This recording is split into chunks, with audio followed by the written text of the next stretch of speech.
നമസ്കാരം. The path is A goal എന്ന discussion സീരീസിൻ്റെ അടുത്ത സെഷനിലേക്ക് വീണ്ടും ഏവർക്കും സ്വാഗതം. നമുക്ക് ആദ്യം മെഡിറ്റേഷൻ ചെയ്യാം. കണ്ണുകൾ അടച്ച് ശാന്തമായിരിക്കൂ. ഭൂമി മാതാവിനോടും സർവചരാചരങ്ങളോടും അന്തരീക്ഷത്തോടും കൃതജ്ഞത രേഖപ്പെടുത്തൂ. ഭൂമി മാതാവിൽ നിന്നുമുള്ള ഹീലിംഗ് എനർജി കാലുകളിലൂടെ പ്രവേശിച്ച് ശരീരം മുഴുവൻ വ്യാപിക്കുന്നതായും ശരീരത്തിലെ എല്ലാ ഭാഗങ്ങളെയും എല്ലാ കോശങ്ങളെയും റിലാക്സ് ചെയ്യാൻ സഹായിക്കുന്നതായും അനുഭവിക്കൂ.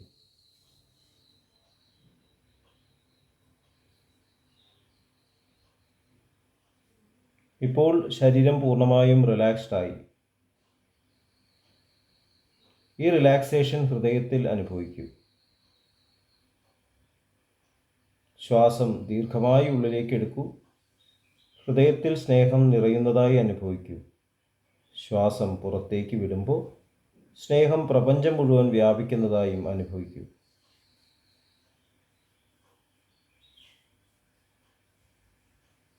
ഹൃദയത്തിൽ കുടികൊള്ളുന്ന സ്നേഹത്തിൻ്റെ സ്രോതസ്സിൽ നിന്നും ഉദ്ഭവിക്കുന്ന ദിവ്യപ്രകാശം മനസ്സിനെ ആകർഷിക്കുന്നതായി അനുഭവിക്കൂ. ആ ദിവ്യപ്രകാശത്തിൽ ധ്യാനം ആരംഭിക്കൂ. മനസ്സിൽ ചിന്തകൾ വരുന്നുണ്ടെങ്കിൽ മൃദുവായി അവയെ അവഗണിക്കുക. ദിവ്യപ്രകാശത്തിൽ ധ്യാനം തുടരുക. Please start meditation.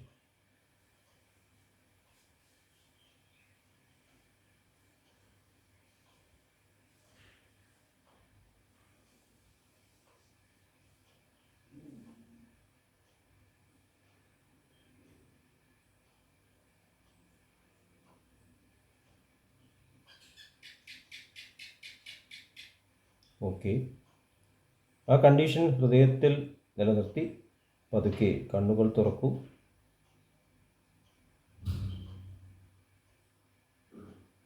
എല്ലാവരെയും ഹാർദമായി ഹാർട്ട്ഫുൾനെസ് സഹജമാർഗ് മെഡിറ്റേഷൻ സിസ്റ്റത്തിലേക്ക് സ്വാഗതം ചെയ്യുന്നു.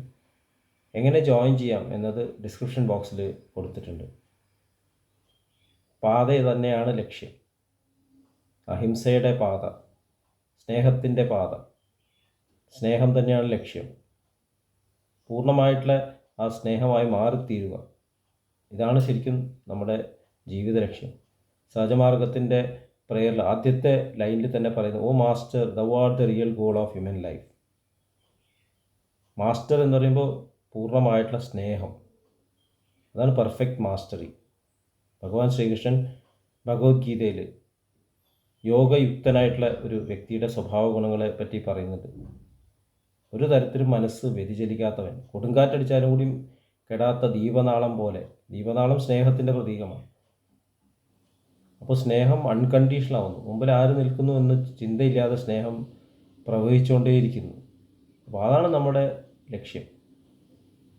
അപ്പോൾ അത് നമുക്ക് നിറവേറ്റാൻ സാധിക്കാത്തത് എന്തുകൊണ്ടാണ്? നമുക്ക് ലക്ഷ്യത്തിലെത്താൻ സാധിക്കാത്തത് എന്തുകൊണ്ടാണ്? നമ്മൾ പുറംതിരിഞ്ഞ് നിൽക്കുകയാണ്. ബാബുജി മഹാരാജ് പറഞ്ഞിട്ടുണ്ട്, സൂര്യനോ പുറംതിരിഞ്ഞ് നിൽക്കുമ്പോൾ നമ്മൾ നമ്മുടെ നിഴൽ കാണുന്നു എന്നാണ്. നമ്മുടെ നിഴലാണ് നമ്മൾ ഇവിടെ കാണുന്നത്. ഇവിടെ കാണുന്ന നെഗറ്റിവിറ്റീസും അപശ്രുതികളും എല്ലാം സ്വന്തം നിഴലുകളാണ്, നമ്മുടെ ഈഗോൻ്റെ നിഴലുകളാണ്. ഒന്ന് തിരിഞ്ഞാൽ മതി, സ്നേഹത്തിൻ്റെ പാതയിലേക്ക് തിരിയുക. അപ്പോൾ തന്നെ നമുക്ക് വെളിച്ചം വരാൻ തുടങ്ങും. കുറേശ്ശെ നെഗറ്റിവിറ്റീസ് ജീവിതത്തിൽ അപ്രത്യക്ഷമാവാൻ തുടങ്ങും. അപ്പോൾ ഈ തിരിയാൻ വേണ്ടിയിട്ട് നമ്മൾ തന്നെ ഉണ്ടാക്കിയിട്ടുള്ള ഈ ക്രിയേഷനെ, നമ്മുടെ അഹംബോധം കാരണം ഉണ്ടാക്കിയിട്ടുള്ള ഈ ക്രിയേഷനെ നമുക്ക് ശുദ്ധീകരിക്കേണ്ട ഒരു ആവശ്യം വരികയാണ്. ശരിക്കും ഒറ്റ തിരിയുകയാണെങ്കിൽ ശുദ്ധീകരണത്തിൻ്റെ ആവശ്യമില്ലായിരുന്നു. ഈശ്വര കൃപ കാരണം, ഗ്രേസ് കാരണം അതെല്ലാം അശുദ്ധിയെല്ലാം ഇല്ലാണ്ടാവും. പ്രകാശം കാരണം ഇരുട്ടില്ലാണ്ടാവുന്ന പോലെ. പക്ഷെ നമുക്ക് സാധിക്കുന്നില്ല, കാരണം നമ്മൾ ഇവിടെ കണക്റ്റഡാണ്. ഇവിടേക്ക് എപ്പോഴും തിരിഞ്ഞു നോക്കും. അതുകൊണ്ടാണ് നമുക്ക് ശുദ്ധീകരണത്തിൻ്റെ ആവശ്യം വരുന്നത്. ഒരു സ്റ്റേജിൽ എത്തുമ്പോൾ ശുദ്ധീകരണത്തിന് ആവശ്യം തന്നെ വേണ്ടി വരില്ല എന്ന് ദാജി പറയുന്നുണ്ട്. എല്ലാ കാലത്തും ശുദ്ധീകരണം നമ്മൾ കംപ്ലീറ്റായിട്ട് സറണ്ടർ ചെയ്ത് കഴിഞ്ഞാൽ എപ്പോഴും ആ സ്നേഹത്തിലേക്ക് തന്നെ, മാസ്റ്ററിലേക്ക് തന്നെ നോക്കി നിൽക്കുന്ന ഒരു സ്റ്റേറ്റിലെത്തിക്കാൻ പിന്നെ എന്തിനാ ക്ലീനിങ്? ആ ഒരു സ്റ്റേറ്റിനാണ് നിരന്തര സ്മരണ എന്ന് പറയുന്നത്. ഇതൊക്കെ വളരെ സയൻറ്റിഫിക് ആയിട്ടുള്ള തത്വങ്ങളാണ്. അപ്പോൾ നമ്മുടെ ഈ ശുദ്ധീകരണമായിട്ടുള്ള പ്രക്രിയയാണ് നമ്മൾ പുറമേ ഈ സാനിറ്റേഷൻ, ഹൈജീൻ എന്നുള്ള അർത്ഥത്തിൽ മനസ്സിലാക്കുന്നത്. ഒരു സ്റ്റേജ് എത്തുമ്പോൾ നമുക്കതിൻ്റെ ആവശ്യം വരില്ല. അപ്പോൾ നമ്മൾ കുട്ടിക്കാലത്ത് നമ്മളെല്ലാവരും കിടക്കയിൽ മൂത്രം വെച്ചിട്ടുണ്ടാവും, എല്ലായിടത്തും നമ്മൾ ചിലപ്പോൾ വയറ്റിൽ നിന്ന് പോയിട്ടുണ്ടാവും, സാധനങ്ങൾ നശിപ്പിച്ചിട്ടുണ്ടാവും, വൃത്തികേടാക്കിയിട്ട് ചുമരും എഴുതിയിട്ടുണ്ടാവും. കുട്ടികൾ വരുന്ന കാണാറിയാം, ലൈനിൽ നിൽക്കില്ല, ഒരു ഡ്രസ്സ് ചളിയാക്കുന്നു. അപ്പോൾ ഇതൊക്കെ സ്നേഹത്തോട് കൂടിയിട്ട് പേരൻസ് വൃത്തിയാക്കുന്നു, ഒരു സ്കൂളിലേക്ക് പറഞ്ഞേക്കുന്നു. ടീച്ചേഴ്സ് സ്നേഹത്തോടെ ഈ വൃത്തിബോധം ഉണ്ടാക്കുന്നത്. എന്തിനാണ് ഡിസിപ്ലിൻ ആവുന്നത്? ഇതൊക്കെയാണ് സ്കൂളിൽ പഠിക്കേണ്ടത്. എന്തുകൊണ്ടാണ് നമ്മളെല്ലാവരുമായിട്ട് പൊരുത്തപ്പെട്ടു പോകുന്നത്?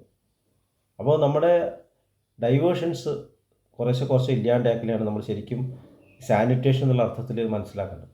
അപ്പോൾ എല്ലാ കാലത്തും ഈ തരത്തിൽ ക്ലീനിങ് തന്നെ ചെയ്യേണ്ടി വന്നാൽ കുട്ടി വലുതായിട്ടാണ് അർത്ഥം. വലുതായാലും പിന്നെയും എല്ലായിടത്തും മൂത്രമൊഴിക്കുന്നു, വൃത്തികേടാക്കുന്നു. അപ്പോൾ കുട്ടി മാനസിക വളർച്ച പ്രാപിച്ചിട്ടില്ല. ഇങ്ങനെ മാനസിക വളർച്ച പ്രാപിക്കാത്തവരാണ് നമ്മൾ പലരും. ഇപ്പോൾ ട്രെയിനിലൊക്കെ യാത്ര ചെയ്യുമ്പോൾ കണ്ടാലറിയാം, അവിടെയൊക്കെ വേസ്റ്റ് ഇട്ട് കാണും. കുടിച്ച ഗ്ലാസ് അവിടെ തന്നെ എടുക്കും, ടോയ്ലറ്റ് പോയി ഫ്ലഷ് ചെയ്യില്ല, ചുമരും എഴുതും. ഒക്കെ കുട്ടികളുടെ സ്വഭാവമാണ്. അപ്പോൾ ഈ കുട്ടികളെ പഠിപ്പിച്ചിട്ട് നമുക്ക് മുന്നോട്ട് പോകാൻ സാധിക്കില്ല. നമ്മളെപ്പോഴും ക്ലീനിങ്ങിലാണ് സമയം കളയുന്നത്. എപ്പോഴാണ് നമ്മൾ കൺസ്ട്രക്ഷനിലേക്ക് തിരിയുക? എപ്പോഴാണ് ശരിക്കും എഡ്യൂക്കേഷനിലേക്ക് തിരിയുക? ഇങ്ങനെ വൃത്തിബോധമില്ലാതെ എന്തൊക്കെയോ തലയിൽ പഠിച്ച് കയറ്റുമ്പോൾ അതിനെ എഡ്യൂക്കേഷൻ എന്ന് പറയാൻ സാധിക്കില്ല. കാരണം അതും വൃത്തികേടാക്കി മാറ്റുകയാണ്. നമുക്ക് കിട്ടുന്ന അറിവിനെയും നമ്മൾ വൃത്തികേടാക്കും.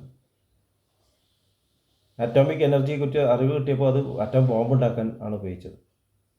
എല്ലാ അറിവിനെയും നമ്മൾ നമ്മുടെ ഈ സ്വാർത്ഥതയിലൂടെ കടന്നു പോകുമ്പോൾ അതിനെ മലിനീകരിക്കണം. ചാരിജി മഹാരാജ് ഒരു കഥ പറയാനുണ്ടായിരുന്നു. ഒരു ചെറുപ്പക്കാരൻ ഗുരുവിനെ തേടി പോവാണ്. ഗുരുവിൻ്റെ അടുത്ത് എത്തിയപ്പോൾ ഗുരു പറയുകയാണ്, നീ എനിക്കൊരു ഗുരുദക്ഷിണ കൊണ്ടുവരണം. എന്താണ് ഗുരുദക്ഷിണ? ലോകത്തിലെ ഏറ്റവും വൃത്തികെട്ട വസ്തു. അപ്പോൾ ഇവൻ അന്വേഷിച്ചു പോവാണ്.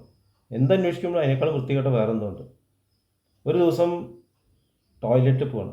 അപ്പോൾ എക്സ്ക്രീറ്റ വയറ്റിൽ നിന്ന് പോകുന്നത് കണ്ടിട്ട് ഇതാണ് ഏറ്റവും വൃത്തികെട്ട വസ്തു. കാരണം അത് വയറ്റിൽ നിന്ന് പോയി കഴിഞ്ഞാൽ ആർക്കും അത് തൊടുന്നതിന് അവർക്ക് തന്നെ ഇഷ്ടമല്ല. അതെടുത്ത് കൊണ്ടുപോകാൻ ശ്രമിക്കുമ്പോൾ അത് ഇങ്ങോട്ട് സംസാരിച്ചു പോകാം. നീ എന്താ ചെയ്യാൻ പോകുന്നത് എന്ന് ചോദിച്ചു. അപ്പോൾ എൻ്റെ ഗുരുനാഥൻ പറഞ്ഞു, ഏറ്റവും വൃത്തികെട്ട വസ്തു ഗുരുദക്ഷിണയായിട്ട് കൊണ്ടുവരണം. നീയാണ് ഏറ്റവും വൃത്തികെട്ട വസ്തു. അപ്പോൾ വയറ്റിൽ നിന്ന് പോയ ഈ അമേധ്യം എക്സ്ക്രീറ്റ തിരിച്ചു വയ്ക്കുകയാണ്. ഞാനോ? ഇന്നലെ ഞാൻ ആപ്പിളായിരുന്നു, ബദാമായിരുന്നു, കേക്കായിരുന്നു, ഇഡ്ഡലിയായിരുന്നു, ദോശയായിരുന്നു. എങ്ങനെയാണ് ഞാൻ ഇങ്ങനെയായത്? നിൻ്റെ ഉള്ളിലൂടെ സഞ്ചരിച്ചപ്പോഴാണ്. നീ തീരുമാനിക്കുക ആരാണ് ഏറ്റവും വൃത്തികെട്ടത്. അപ്പോൾ ഇവന് തിരിച്ചറിവുണ്ടാവണം. ഗുരുവിൻ്റെ അടുത്തേക്ക് കൈ വീശി പോവും. ഗുരുവിൻ്റെ കാക്കൽ വീണ് നമസ്കരിക്കും. എന്നിട്ട് പറഞ്ഞു, ഗുരു ഇതാണ് ഞാൻ അങ്ങയുടെ മുമ്പിൽ സമർപ്പിക്കുന്നത് ഏറ്റവും വൃത്തികെട്ട വസ്തു ഞാൻ തന്നെയാണ്. അത് നെഗറ്റീവായിട്ടല്ല, എല്ലാത്തിനെയും മലിനപ്പെടുത്തുന്ന ഞാൻ, അതാണ് ശരിക്കും ഏറ്റവും പ്രശ്നം. എല്ലാത്തിനെയും മലിനപ്പെടുത്തുന്ന ഞാൻ എല്ലാത്തിനെയും പവിത്രീകരിക്കുന്ന ഞാനായിട്ട് മാറണം. ഇതാണ് സ്പിരിച്വൽ യാത്ര എന്ന് പറയുന്നത്. അപ്പോൾ നമ്മൾ സാനിറ്റേഷൻ കൺസ്ട്രക്റ്റീവ് വർക്കിൻ്റെ അടിസ്ഥാനപരമായിട്ടുള്ള പ്രവൃത്തിയാണ്. മഹാത്മാഗാന്ധിജി നുവാഖലിയിലൊക്കെ സഞ്ചരിക്കുമ്പോൾ അദ്ദേഹം വരാതിരിക്കാൻ ആൾക്കാർ വഴിയിലൊക്കെ അപ്പിട്ട് വയ്ക്കുകയായിരുന്നു. എന്നിട്ട് അദ്ദേഹം കോരിയിട്ട് നടക്കുന്നതാണ്. സങ്കടം വരും കണ്ടു കഴിഞ്ഞാൽ. നമ്മുടെ രാജ്യത്തിൻ്റെ സ്ഥിതിയാണ്, സ്വതന്ത്രരായി എന്ന് പറഞ്ഞ സമയത്തുള്ള സ്ഥിതിയാണ്. ഇപ്പോഴും ഒട്ടും മോശമല്ല.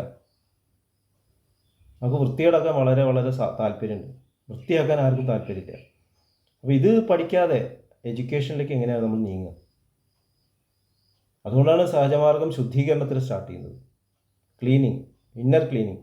ആദ്യം ഔട്ടർ ക്ലീനിങ് കൊണ്ടുവരണം. കൺസ്ട്രക്റ്റീവ് വർക്കിൻ്റെ പ്രധാനപ്പെട്ട തത്വം ഔട്ടർ ക്ലീനിങ്. അതിനുശേഷം ഈ ക്ലീനിങ് വേണ്ടാത്ത ഒരു സ്റ്റേറ്റിലേക്ക് നമ്മൾ യാത്ര ചെയ്യണം. പരിശുദ്ധമായിട്ടുള്ള സ്നേഹത്തിലേക്ക് യാത്ര ചെയ്യണം. അവിടെ പിന്നെ സാനിറ്റേഷൻ ആവശ്യമില്ല. നമ്മൾ പൂർണ്ണമായിട്ട് ആത്മന്യേവാത്മനാദുഷ്ടന്മാരായിട്ട് മാറാൻ പോകണം. നമ്മളിൽ നിന്നും പുറത്തേക്ക് വരുന്നതൊന്നും ഒരിക്കലും മോശമല്ലാത്ത രീതിയിലായിട്ട് മാറാനുള്ള യാത്രയിലാണ്. അതാണ് ശരിക്കും ഏറ്റവും പ്രധാനപ്പെട്ട കൺസ്ട്രക്റ്റീവ് പ്രോഗ്രാം. നമുക്ക് ഇതിനെക്കുറിച്ച് കൂടുതൽ ആഴത്തിൽ ഡിസ്കസ് ചെയ്യാം. അടുത്ത സെഷൻ വരെയും വിട വാങ്ങുന്നു. നന്ദി, നമസ്കാരം.